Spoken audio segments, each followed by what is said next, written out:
What's going on, everybody? It's Jamie, And John. and welcome to the A-To-Zed Reseller podcast. I got a question for you this week, John. Okay. So I keep hearing, so this is not reselling related unless you're considering gas mileage and all this other type of stuff as part of your business. But I hear we have cheap gas in Ontario. It doesn't feel like it. $1.79 is what we're paying in my area in Ontario. And I know when you get closer to the city, it's creeping up higher. But what are the gas prices like in your area right now? Oh man, let's see. I think we're probably about similar, but we probably are in the 180s, probably like 183, 184, somewhere in that range right now. I don't pay attention to it too much because I typically, I don't drive very often. I work from home. So really I only need to fill up every, maybe a week or so, if it's even that. But it's definitely on the rise, for sure. Yeah, it's pretty wild. I keep hearing, well, I know it went up 13 cents overnight about a week ago and people freaked out. And then, yeah, it's been wild. Like I keep hearing the $2 a liter thing coming in. So that's a little scary. And somebody like me, I do travel a lot. My car is really good on gas. Like it's hard even at, what we're paying now. It's really still hard for me to put $65 in if it's completely empty. It's not like I'm driving a truck around or something like that. Right. But yeah, it definitely is going to impact some people's businesses, I think. Yeah, I'm in the same boat with that. It sounds like we got about the same size tank. And our car is really easy on gas as well. But I do allow like so much of my reselling income to put towards gas. Like I know I spend some on my own personal stuff. So I kind of just figure that out of my 4 weekly payouts in the run of a month from reselling, I just take a chunk of that and kind of count that towards gas money or whatever. Yeah, I do something very similar. But yeah, just thought it was interesting. I know somebody told me yesterday, hey, Ontario's still got cheap gas. I'm like, oh, I don't know, maybe. I've heard all kinds of stories about gas prices recently. If $1.79 is cheap, I'd hate to hear what expensive is. Yeah, no kidding. So I think one of the topics we're going to jump into this week was how to deal with non-payment. I guess that could go across all platforms, except for Poshmark, of course. Like the odd time on Poshmark, you'll accept something and it'll say their payment is not processing because there's something wrong with their debit card or credit card or whatever they've set up. But like an eBay and then Marketplace, how do you kind of handle the non-payment issues? Yeah, so it's a little bit tough. I've had more of them recently. Like it's not something that really happened very often, but in the last probably like 3 weeks to a month, I'd say I've had a handful of non-payments where I've ended up having to cancel an order. But so on eBay, there is a toggle setting that you can choose that require immediate payment. I don't know how well that works, and I don't know if that actually counts if there's like offers and things like that. I think that might only apply to if somebody actually comes to your listing, doesn't try to send you an offer or anything, just buys it at the list price. That might work, that it actually still requires immediate payment. But in any other case where a buyer just hasn't paid, they got 4 days, which I think is really annoying. I think that's too long of a window. I don't understand that at all. But they've got 4 days. I'll usually message somebody the next day after they've made the purchase and be like, hey, just so you know, I typically ship out on these days. And sometimes I just tell them what I'm going to do that week. Whatever. But I'm trying to prompt some kind of a response basically and see like, okay, is this person even going to reply to this message and say, oh yeah, hey, I just need till Friday or something. And if that's the case, no worries. Like, I don't really care. I'm not in a rush for that, $20 or whatever it is. But I always reach out the next day. And then on the 4th day, on that morning, I'll usually be like, hey, look, eBay requires you to make payment within 4 days. You're going to have to send me some kind of a reply today in the next little while, or I'm just going to have to cancel this order. Sometimes that's enough. The people are like, oh crap, don't cancel, I'll pay right now. For whatever reason, they just want to ride it out till payday or something. I don't know. But yeah, a little tip on this though, don't send an invoice during that 4-day window on eBay, because that will reset the 4-day timer. Okay. Yeah, I rarely send an invoice unless I've agreed to like combine shipping. So I don't know. Actually, I don't know on the buyer's end how it works. I've had somebody buy like 4 things on eBay and then they've already combined it and it combines it itself. I don't know how that works, but then other times I've had somebody buy multiple things and ask for combined shipping, which in that case, you do send an invoice, adjust shipping price, and it works. But yeah, I use a very similar method to you is like reach out the next day. But I do have my eBay set to automated, like after 4 days, it's going to cancel your order and relist the item automatically. I don't really love the relist automatically because I'd rather relist it myself. I'd rather do a sell similar than a relist. But that's how I set it up. Just, give the 4 days, usually give, the day after a notice like, hey, are you going to pay for this? Or like, what's up? And that's Mm. about it. Yeah. What about a marketplace? So like that's another place that's frustrating where people don't seem to want to get back to you or, hey, I'll buy this Friday and Friday comes and they ghost you, it's a tough one.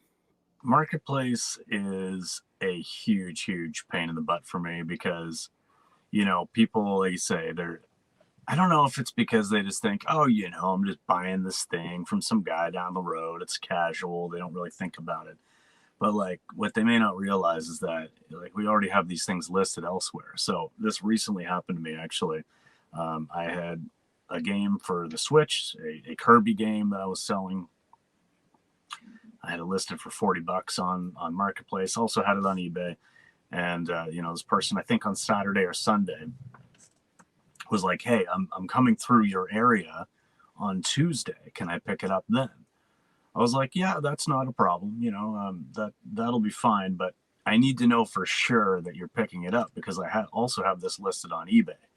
So I don't want to take it down there, and it might even sell, in between this time. So do you want to send an e-transfer to hold it? If you're 100%." And they're like, yeah, we'll do that. So no, they actually didn't end up sending an e-transfer. They're like, yeah, I'll send you one when I get home. And then they never did. And then they did show up an hour earlier than they said they were going to yesterday. Whatever. All of that, I digress. um, Typically, though, my stance is if it's something that I have listed elsewhere online and I don't want to, risk it double selling, I'll tell them just straight up, look, this is listed elsewhere. You either need to send me a transfer now to hold it or reach out on that day and let me know if just ask, is it still available? Because it might not be. Yeah. I do find I get a lot of those will you hold the items and people surprising to me get very upset when you don't agree to hold the item for them. I usually say, listen, I've had really bad luck with holding items for people. I'm not saying you or any, it's nothing against you. It's just I've done that multiple times and it doesn't work out.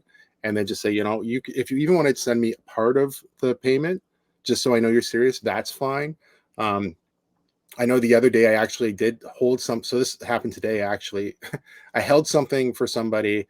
They backed out of it the night before. And then today, when I was supposed to like drop something off, they're like, oh, hopefully if you're not too upset about me canceling, like I would like this item again. That was like, that was kind of frustrating, but it was one of those things where I already had the items in my trunk. I was going there anyway. I was more annoyed that they canceled the night before, but I'm like, I just try to bite my tongue. I don't really need to get in an argument Yeah. with somebody on Facebook over something silly, or try not to anyway, right? And that's the best of my Yeah. ability. But yeah, it's a frustrating thing for sure. It's not quite the wild west like it used to be on Facebook, but it still gets pretty weird. Yeah, I think people are starting to get a little bit more used to, doing shopping online and negotiating things online. So I think they get it. It's not just, someone's grandma has something listed for sale and pop by anytime and have a cup of tea while you're there, you know? um, but there can be some frustrations. I will typically always just, like I say, ask for a transfer. I get it. Some people, like there's a lot of scams and, like, it is risky sending someone you don't know just an e-transfer that says, yeah, here's $50 and hold this item for me and I'll come pick it up some other time. Like people do get scammed that way. So I understand the concern, but at the same time, I got to protect myself, and it's funny because even sometimes when they do send the money and they're like, all right, cool, well, there's the money. I'll show up next Wednesday for it. Sometimes they'll message me and be like, hey, I can't come until Saturday. Is that okay? And I'm like, well, that's no good. I'm gone away for the weekend. And Yeah. actually, I'm going away for the next week. I told you that, like you got to come and get this thing you've already paid for. Like I can't just hold it here at my house for you. John's local storage. Yeah. Like I can't store your item for you. Yeah.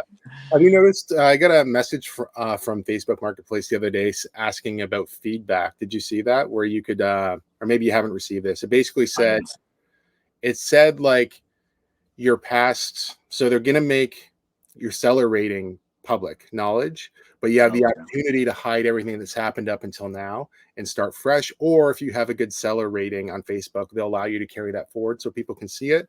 I'm just like, oh, that's actually probably good.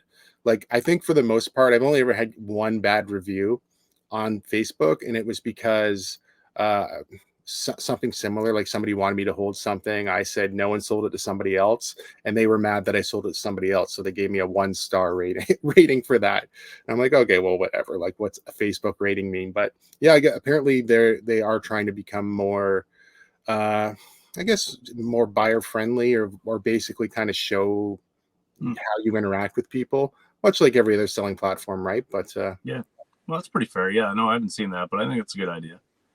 yeah, I don't know. I think it just popped up in my notifications one day.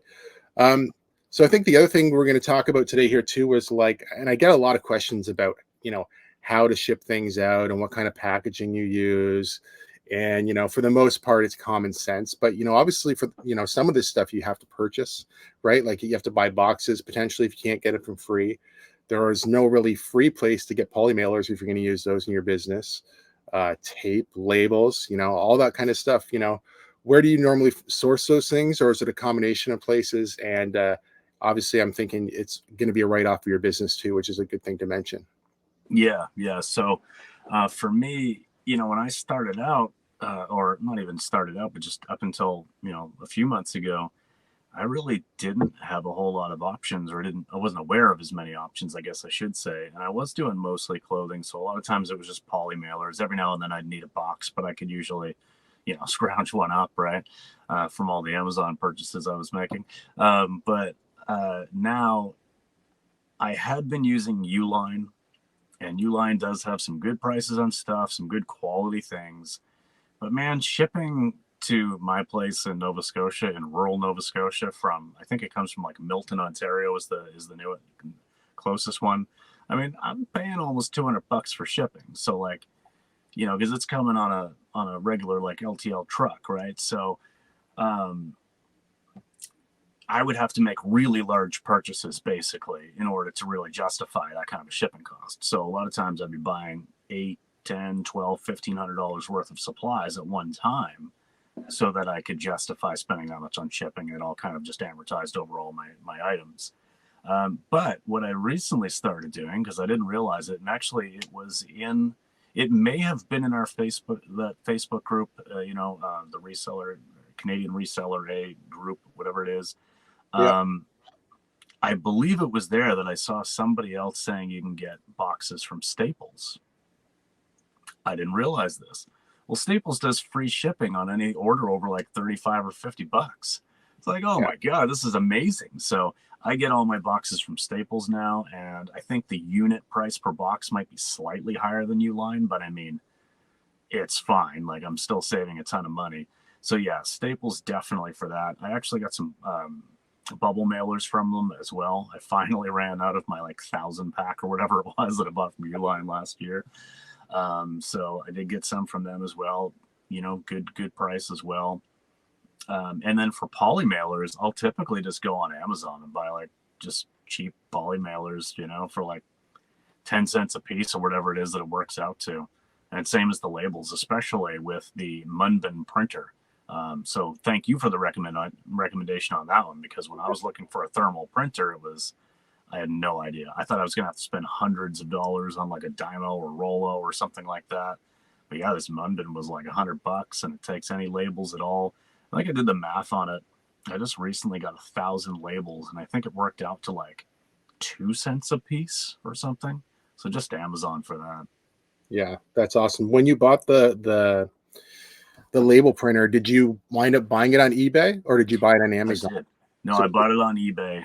yeah, I think it was somebody. I think it was like somebody in BC who probably just got a ton of stuff, imported over from like Japan and China and stuff like that or whatever. And yeah, I mean, it was they had them on sale. I think it was like 115 plus shipping or something. But I think that they had it on sale marked down to like $100, and I offered something like 90, and shipping was somehow only like $10. So yeah, I mean, I got it after taxes for under $120. And honestly, I mean, I've used it hundreds and hundreds of times so far, and it's been perfect. So Yeah, I bought from the same eBay seller, and I don't know if they're affiliated with the company or what, but they're all supposed to be open box or returns. I know yeah, mine was brand new in box, and it was probably $40 or $50 cheaper than Amazon, and it was a great deal. I love that printer. It's yeah, it's been a workhorse for me for sure.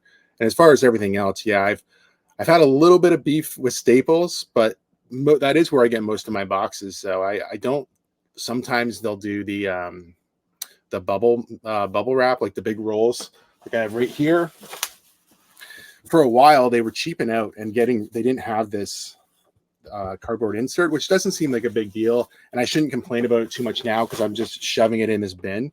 But I had it on a rack that was rolling so I could roll it off. right. And when they took that off, I'm like, is it really worth saving whatever that rolls cost? You weren't getting any extra bubble wrap. I was pretty annoyed with that. But other than that, yeah, I think the prices for Staples for boxes, excellent.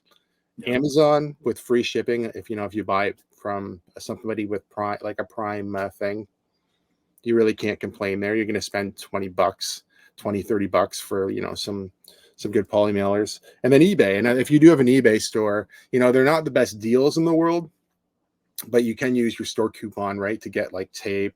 yeah, I have so much tape right now, eBay tape still. So last time I think I got bubble mailers, like a big box of bubble mailers from them. They're all eBay branded. You can buy boxes from eBay too. They're just a lot of money. yeah. It's a bit of a waste for that, but It is, yeah. um, yeah, their tape though. It's not like the best quality tape in the world, but man, it lasts forever because I don't use a lot of it. So Yeah. same deal. You buy it like I think it's a 12 pack or something, 12 rolls or something like that. And I mean, I think I still got like 7 or 8 of them upstairs. And so yeah, this last time I had to find something to spend my coupon on. So Yeah. I got some like really big poly mailers for like Poshmark bundles basically. Okay. So, I mean, it doesn't matter, but you'll use eBay branded Oh yeah. poly mailers on Poshmark. Yeah. Oh yeah, and like even if I'm shipping something on Poshmark just in a regular poly mailer, I usually stick a thin little piece of tape just over the seal anyway, just enough to give it that extra little bit of protection. It's probably not needed, but I do it anyway. So every Poshmark order pretty much gets a little piece of eBay tape. Yeah. It really doesn't matter at all. I know I do have like this red tape that I use for anything that's non-eBay, and then use eBay tape for eBay orders, but it makes no difference. It's just a preference, really. Yeah, And as for all that matters, like half of the boxes I send out that are larger probably have Amazon tape and stuff on them, or labels, or like, so I reuse a lot of Amazon boxes. So really it doesn't make any yeah, difference at all, right? yeah. Funny story about bubble wrap itself, since you had a little bit of a story there about the Staples bubble wrap. So when I was talking about the U line and I had to get a big order to justify shipping cost, I really didn't have any good options for bubble wrap around me, and I didn't know about Staples at the time. So it was like, okay, well, the only way I can justify this cost is like to get the big bundle of 4 rolls. So like I have 3 massive rolls of bubble wrap in my storage unit, and the fourth one I'm still working on, like since August or something like that. So I have probably enough bubble wrap to last me until 2026 or maybe even 2027. So, but I mean, it was a couple $100, and then I had to worry about the shipping and stuff. But at least I'll never have to worry about it again, or at least not for a really long time. But yeah, it's so funny. Actually, in my building, my little just outbuilding, I've got one kind of up in the rafters, and then I've got 2 of them down in my storage unit. But they're actually getting in the way now, so I need to figure something out with this bubble wrap. Yeah. The other thing that we should probably mention too is, I think if you need one single box, for like the other day I mentioned, or like last week I mentioned, I sold a little CRT television, right? Mhm. That I went to Staples and bought an 18 by 18 by 18 box. So a cube box, one box. That's worth going in store and spending $3.50. Oh yeah. But if you need, I consider shoe boxes for me are like the 12 by 6.5 by 4.5 boxes. Okay, you can go buy, I think they come in packs of 25 online, and they wind up being $1 or less or something like that a box. But if you try to buy that in store, I think they're like $2.40. So Right. like, yeah, so you don't want to go in store and buy those deals where you get multiple boxes for a better price are online. You definitely want to use Staples online if you're going to buy, if you need more than one box for sure. Yeah.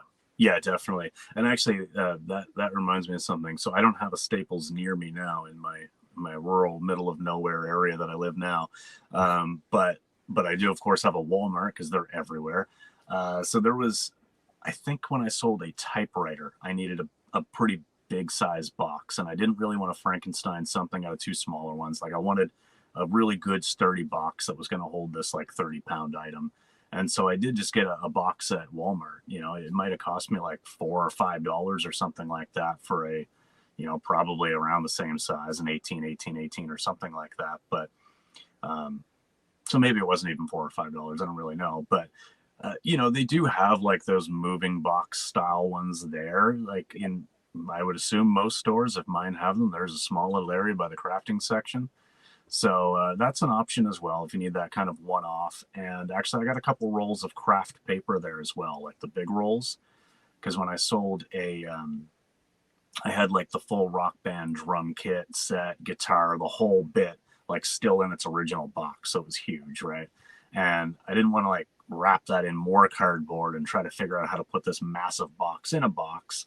So I just wrapped it in some craft paper, like a good few plies of that, and it was safe shipping like that. So yeah, you can find that kind of stuff at Walmart as well. And I mean, obviously, it's not where you want to be getting all of your stuff, but if on those one-offs, like you say, it's worth it, especially on a bigger order where it's like I'm going to make $150 profit on this. Who cares if I have to spend $10 even on supplies? Yeah, you don't want to cheap out on something that's valuable like that either, Yeah, right? You want to make sure it gets there, and if you have to spend a couple extra dollars, spend a couple yeah, extra dollars. exactly. Don't be greedy. Yeah, for sure. Yeah. Speaking about sales, sale of the week. Do you have a particular one this week?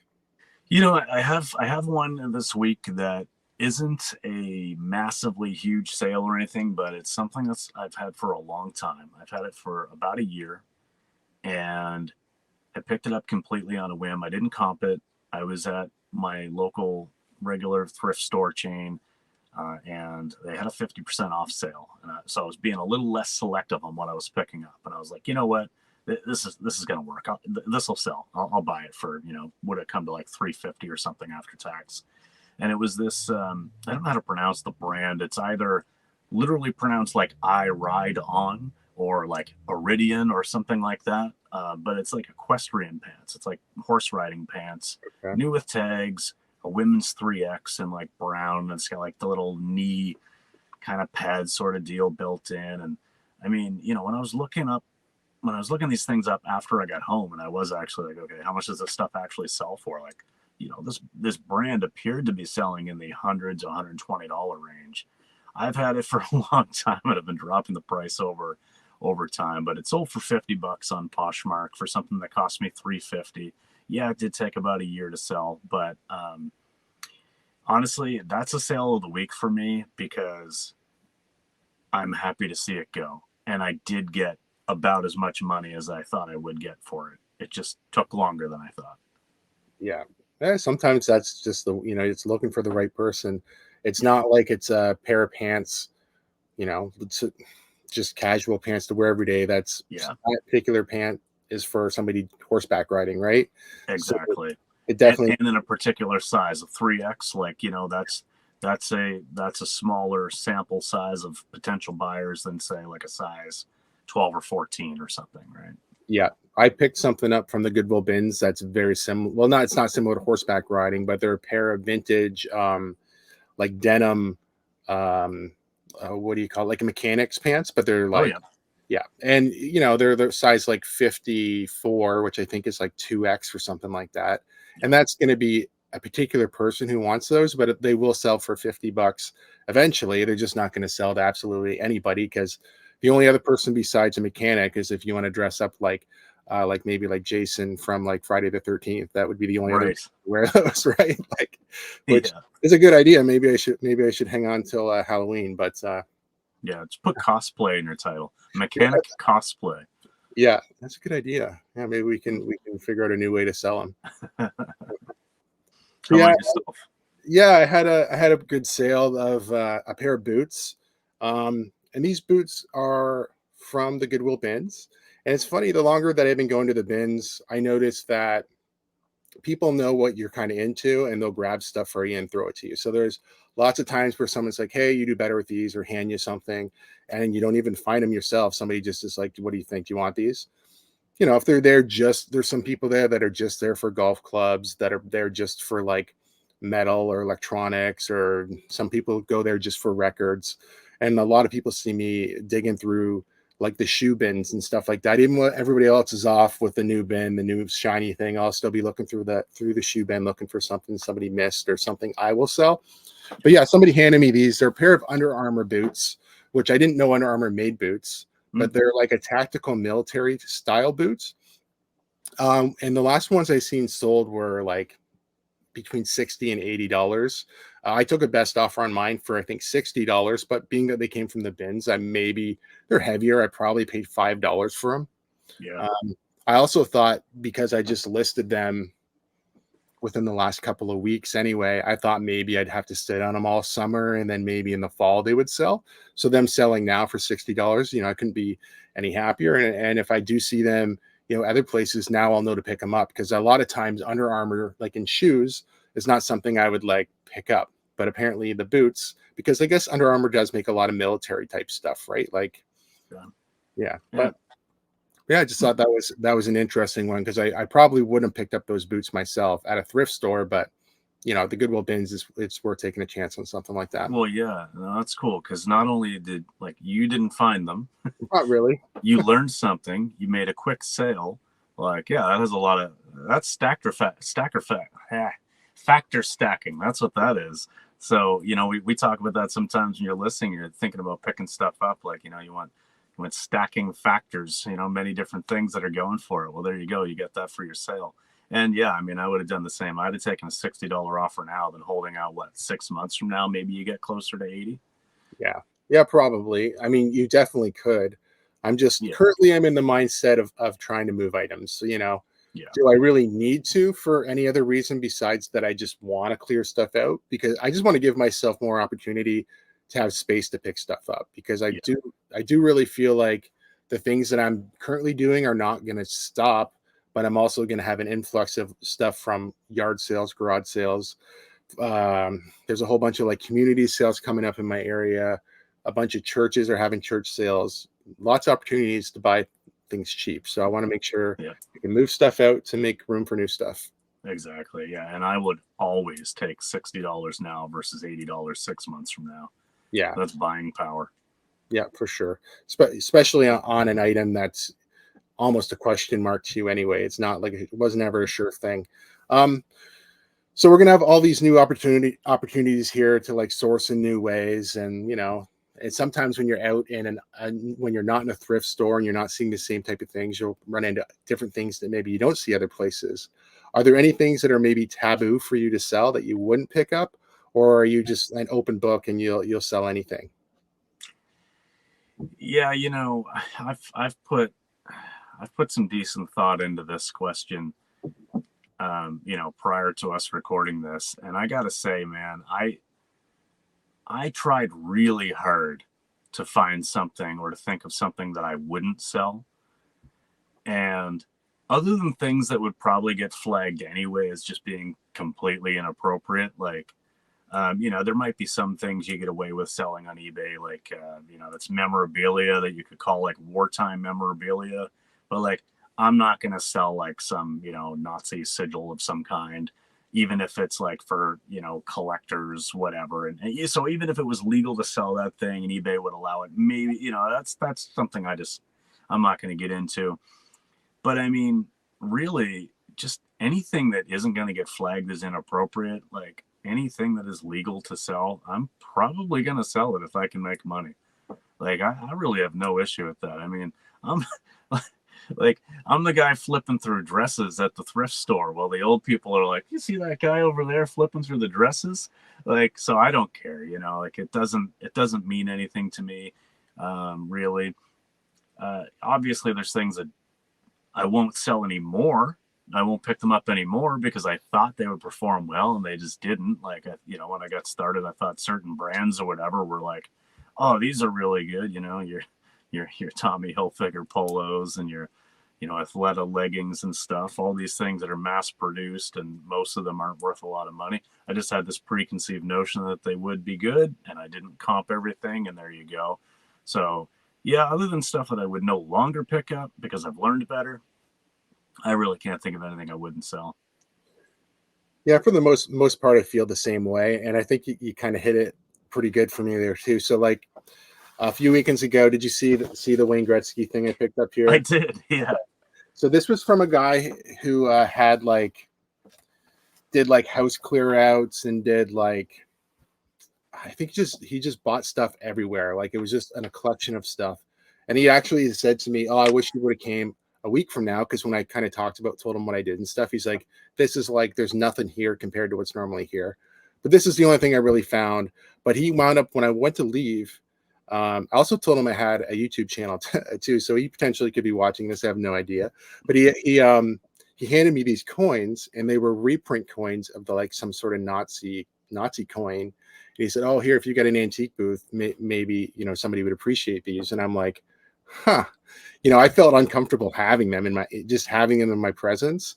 And I'm like, I mean, out of politeness, I was just like, "Oh, thanks very much," and whatever. And I'm like, and then when we left, I said to Amanda, like, "What am I going to do with these? Like, do I just hide them around the city that we're in just to see how somebody else reacts to them? Because I don't want to sell them." So for the most part, yeah, there's like very few things, like except for super touchy subjects like that I don't necessarily think there's anything wrong with selling that. Like you said, as war memorabilia, I just don't really want to be associated with that and don't really want to have that attached to me in any way. Yeah. I mean, it's, there's an obvious and justified stigma about that, and I wouldn't want anybody to think that, oh, I'm someone who knows about that kind of stuff or enjoys that kind of stuff myself. Right. So, yeah, I hear you, and I guess other things like, someone asked me before. Actually, this raises a question. So, I recently sold, maybe like a month ago or something like that. I sold like it was a complete Jewish Bible that was like translated over, really just nice, beautiful hardcover book, had a nice print on it and stuff. And I saw it from, probably 10 feet away on the shelf, had no idea what it was. I was like, that looks like an interesting looking book. Went over, looked at it, comped it. It was worth, $40 or something. And I picked it up, and, I've got some friends who know that are reselling stuff, and they also know that I'm not a religious person at all. I'm not like anti-religion. It's just nothing that I would like. I know some people like Shed Flips and others, they sell a lot of Bibles and stuff. Yep. I would have no idea what to look for because I honestly it's just not my lifestyle, right? But I did have somebody ask me like, "Oh, I'm really surprised that you sold that Bible. Like that seems like a really weird thing for you to sell. Like I thought that you would just not want to sell that." And like, I don't know why. Like it makes no difference to me. Someone else out there is going to enjoy that. I found it for $2 at a thrift store. It's a beautiful book. Someone wants that, great. Yeah, I agree. I mean, I don't love the New York Yankees, but I'm going to sell a jersey if I pick one up, right? Yeah, exactly.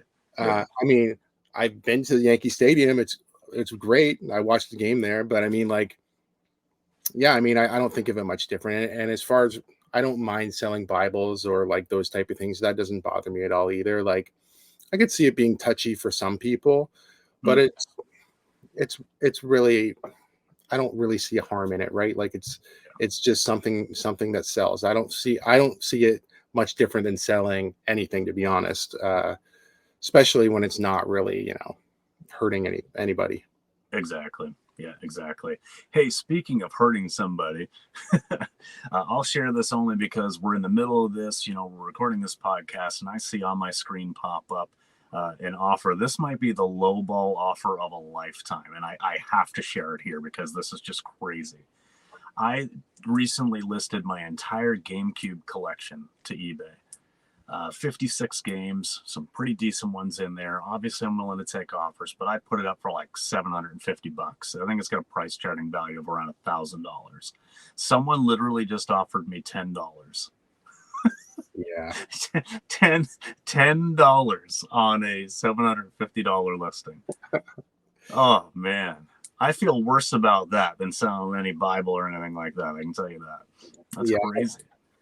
It almost makes you wonder, like, what is even the objective there? Sometimes I'll go, when somebody sends me an offer like that, I'll go and look at their account to see if it's just like somebody made this account just to be annoying, or if it's an actual person who just does this all day until the one person comes back and says, well, I don't, and gives them a really good deal they can't turn down. Maybe it's a strategy to buy things cheap, but I don't decline offers like that, though. I would counter at like full price, because from what I understand is when you decline the offer, it's dead in the water, right? Yeah. When you reply to the offer, even if you reply at full price, it pushes it up in the algorithm because now there's interest in this item again. So you want to build, you want it just to snowball into the next person sees it and says, hey, look at this, maybe I'll send an offer, Yeah.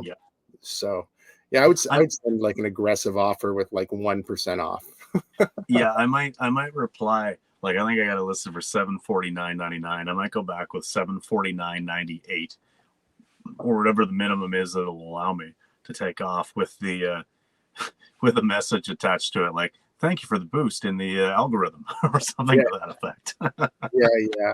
I know once in a while I'll put like a reply, and then I'll put like a no thank you on there with a smiley face. But yeah, I mean, I'm never going to say anything rude, but I might be slightly passive aggressive like that with a little thanks. And thank you. Give us a follow either on Spotify or YouTube. Both are video versions, so feel free to watch either one. Subscribe, follow, like, share, do all the good things that you need to do to help us grow the channel. We would really appreciate it. It's going to be episode 10 next time. It'll be kind of a bit of a milestone for us. We're going to hit double digits, so that'll be fun. Till next time, guys, take care, stay safe. We'll see you soon. Bye-bye.